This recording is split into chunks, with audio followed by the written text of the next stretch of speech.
If you've been following Dirt Trax this season, you probably know about our Project Commander and the goal that we set for transforming our 1000 XT into a RZR XP 900 competitor.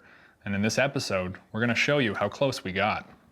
If you're sitting at home wondering why we would choose a Commander to pit against the RZR XP, the answer is simple.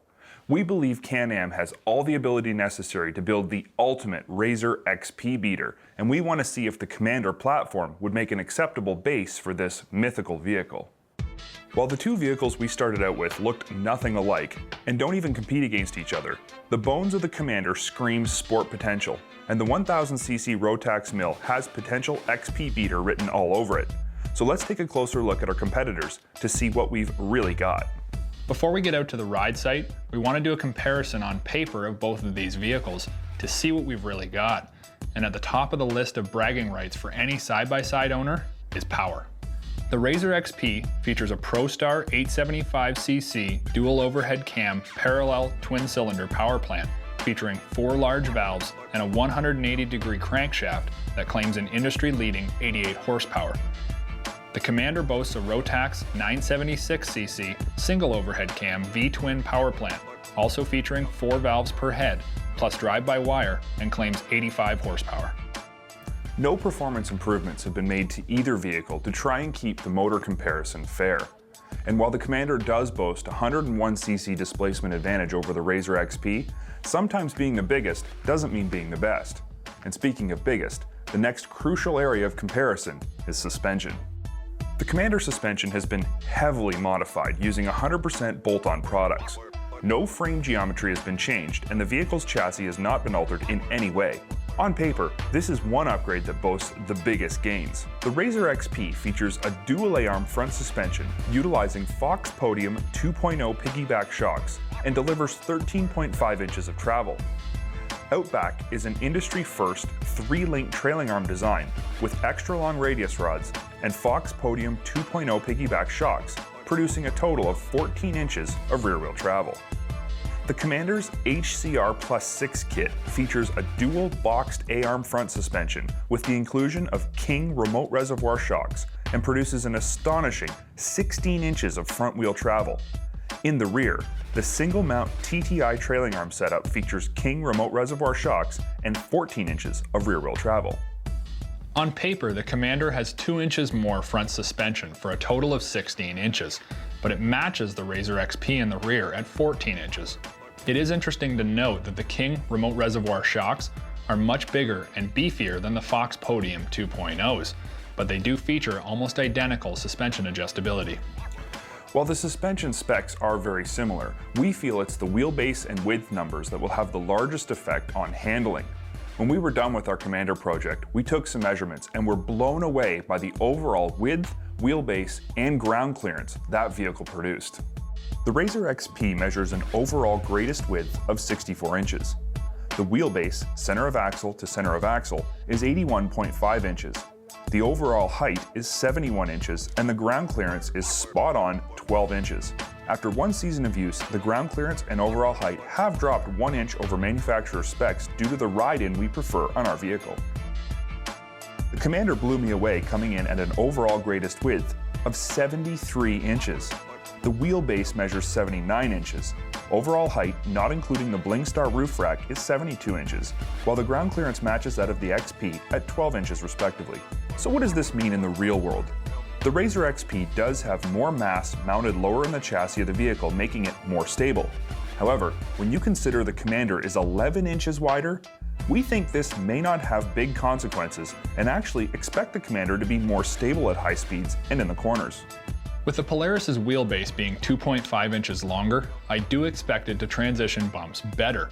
However, I noticed when looking at the Commander that the motor is more centralized, meaning that the mass is centralized and the inertia of bumps should have a lesser effect on the vehicle when it's rocking front to back. Now the overall height is the same and the ground clearance is the same, but it's the weight that I believe is going to play a bigger role than initially expected. The RZR XP weighs in at 1,190 pounds dry, with a fuel capacity of 7.25 gallons, or approximately 44 pounds. With no aftermarket upgrades, we can assume the XP comes in with all liquids full at around 1,244 pounds. giving a 10-pound coolant, oil, and brake fluid allotment. On the Commander, the calculation is much different, as we not only added many heavier parts, we also removed some along the way. The base dry weight is 1,295 pounds, with a fuel capacity of a whopping 10 gallons, or approximately 61 pounds. Even if we say our parts equaled out to even, the Commander weighs in with 10 pounds extra fluid allotment at 1,366 pounds, 122 pounds more, or essentially another person along for the ride. If the Commander was the same width as the RZR XP, I would expect that the extra weight would play a negative role in the handling department. However, it's 11 inches wider, so I don't expect it to be as much of a problem as originally anticipated. Now in the horsepower department, I do think we have an issue, because the Commander has less power and more weight, meaning it's probably not going to be as fast. Because we wanted to get the best overall impression of not just how these vehicles compare to each other, but also how they perform in the real world, we decided to test them and perform this entire shootout in places they were designed to go: dunes and wide open, whooped up fire roads. Now it's true that we usually test all of our vehicles out on the trail, but the RZR XP has never been marketed as a trail machine. And likewise, our Ultra Trick Commander not only looks strange on the trail, at 73 inches, it doesn't fit on most ATV trails. Since the whole point of the Commander build and this comparison is to find out if we can transform a stock Commander Sport Ute into a full-on Pure Sport RZR XP beater, we need to pit them head to head and see which one comes out on top. So let's start at the beginning: power. From the first squeeze of the trigger, it became very apparent. These two vehicles aren't just a little bit different. They're completely different. The Can-Am has all low-end grunt, but lacks the smooth power delivery of the RZR's 900 motor. What's interesting is that the smaller diameter tires and extra weight we've added to the Commander has actually hurt top speed in a big way. We were only able to get 60 miles an hour. This vehicle in stock form would push almost 70 without any issues. The RZR, on the other hand, moves upwards of 70 miles an hour, no problem.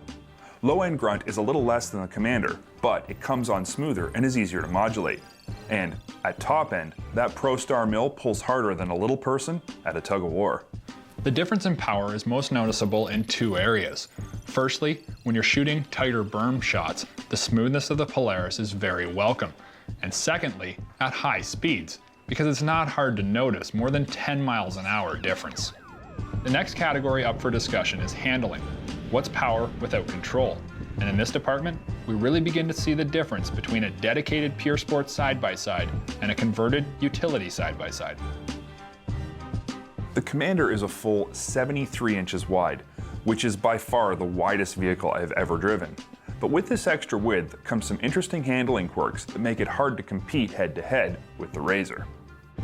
The Commander has a vague feel through the steering wheel, almost like there's a delay between when you turn the wheel and when the vehicle begins to pivot through the corner. This vague feeling also contributes to a wandering sensation at high speeds, even in a straight line. On top of this, we have noticed a huge increase in body roll, and it's most certainly because of the removal of the stock sway bar, which is required by the HCR kit. Now we do think that if you put a beefier sway bar on, it would probably get rid of most of that negative body roll and might even help in other handling departments like the straight line performance. The RZR XP again takes this segment of the comparison. Its chassis is settled and stable at any speed. It's easy to get the rear end loose in a corner and even easier to control a slide with the throttle. The RZR loves to be drifted through long sweeping corners and never leaves you feeling like it's going to respond with anything but positive feedback. What's interesting though is that the RZR XP does have a similar but less noticeable wandering feel during straight line high speed runs. And it's almost certainly due to the fact that these vehicles are super wide with super long travel and have very aggressive knobby tires. It seems like the wider we get, the less on center they feel. Now that we've covered off power and handling, it's time to get down to the meat and potatoes of these two vehicles. Suspension was the area we changed the most on our Commander. So how did these changes affect the overall vehicle, and how does it stack up against the RZR XP? In stock form, a Commander is known to ride very stiff and suffer from excessive rear-end bottoming and pogoing in rough situations. All side-by-sides suffer from the rear pogo action, But the Commander seems to exhibit more of this trait than most, and in stock form, it tends to not just kick up, but also bounce from side to side when you push it harder. So did adding $5,000 of suspension upgrades to this Commander make a difference? And the answer is a resounding yes. This is by far the plushest Commander that I've ever strapped my butt into. The little bumps are completely gone, and the big bumps get lost in the endless travel. Unfortunately, even with the Commander's advantage in the centralized mass department and its extremely long and adjustable travel, the rear end still wants to kick up when the going gets rough. Is it less than the stock vehicle? Yes, by a long shot, but that side-to-side kicking is still present and can leave the driver feeling like they need to regain control before getting back on the gas. Yet again, we see where a dedicated pure sport side-by-side built from the ground up with big bump absorption in mind takes the edge. The XP will chew through anything you drive it at. And while it does still suffer from rear end pogoing and big hits, it never gets sideways, never leaving you feeling out of control. The final area we'd like to look at is comfort and aesthetics. The simple fact of the matter is that the RZR XP is a bit of a bare bones performance ride. Its main focus is not comfort. When it comes to extras that will make you feel at home, the Commander has them in spades. And this is really a mirror image of any recreational power sports industry in the world. The further you get from general use, the less creature comforts you'll find included. To put it simply, as performance goes up, extras go down. On the other hand, the highest performance vehicles in the world are often the most visually appealing. In our test today, we see these same principles played out. The Commander started its life as an all-purpose sport utility side-by-side designed to do most things well. It has lots of extra features and all the creature comforts you'd need for a long day on the trail or for working in the woods. In stock form though, it's not really anything to write home about visually. Our RZR XP could be described as sparse when it comes to the areas of extras. Heck, even legroom is at a premium when you try to shoehorn in that sweet 3-link rear suspension and the ProStar 900mm. And I've got to admit that when you park this thing in your driveway and stand back to take a look, it's hard not to get a little tight in the Levi's. The interesting part here was that the further away from utility we went with our custom Commander build, the sweeter it started to look. And at the end of the day, it's pretty hard to argue that this isn't the absolute coolest looking side-by-side we've ever seen. So what's the conclusion here?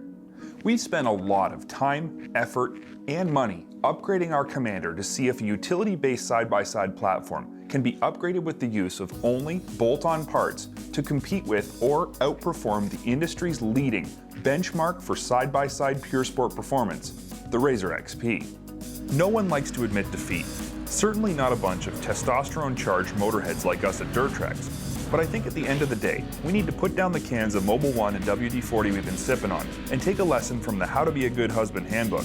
We need to concede defeat. We tried as hard as physically possible to push our Commander as far as it would go with bolt-on aftermarket accessory parts. And the outcome has been very interesting and more than a little eye-opening. And simply put, there is just no substitute for a pure sport, purpose-built off-road side-by-side vehicle.